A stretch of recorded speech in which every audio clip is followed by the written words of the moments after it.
Okay, so now we're going to have a little further chat about the power flushing and the procedure and what's involved, and try and break a few myths concerning the power flushing process.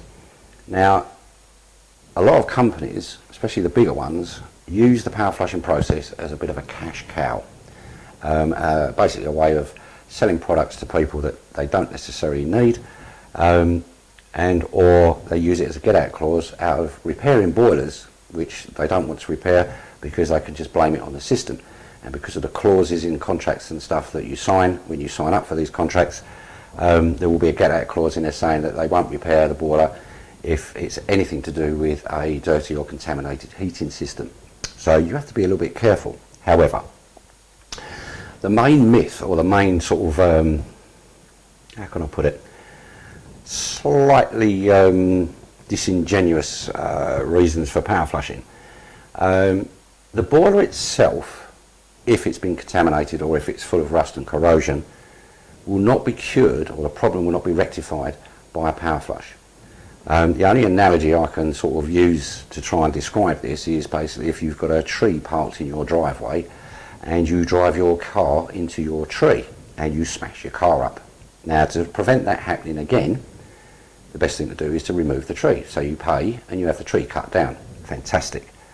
But after you've paid to have the tree cut down and removed, you're still left with a smashed up car on the drive. And it's at that point you have to make a decision. Do you A, write the car off and purchase a new one, or do you repair it and carry on using it? And this is exactly the same situation as you get with a boiler and a heating system. If you can imagine, your heating system is the tree and your boiler is your car.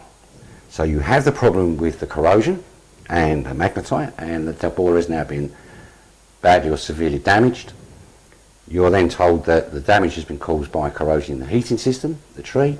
So you address that problem and you pay and you have the heating system cleaned. But after you've had the heating system cleaned, you are still left with a damaged or possibly a written off boiler.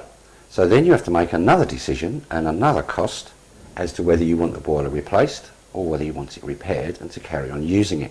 Now, this needs to be assessed at the time, because you need to assess how much damage has been done to the boiler and is it really worth the cost, especially if the main heat exchange has been damaged or blocked, because then it may not be worth repairing. So this is a bit of a myth, or a bit of a con really, with a lot of companies and a lot of individuals who will tell you that because your boiler's got corrosion inside or it's got a partially blocked heat exchanger, you need to have the heating system power flushed at a cost of anywhere between 3, 4, 5, 6, 7, and at some costs people have been quoted £900 to power flush the heating system, but you're still going to be left with a damaged boiler. So don't be tricked or don't be conned, or don't be under the illusion, put it that way, I suppose is a bit maybe a bit misleading to say that, but don't be under the illusion that just because you've had your system or house or heating system power flushed that it is going to cure all the faults and remedy all the problems with the boiler, because it won't.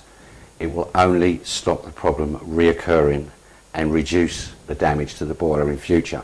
Your boiler will still be in the same condition it was before the power flush was carried out. So be warned. It won't necessarily fix your boiler, but it is still something that you probably need to have done.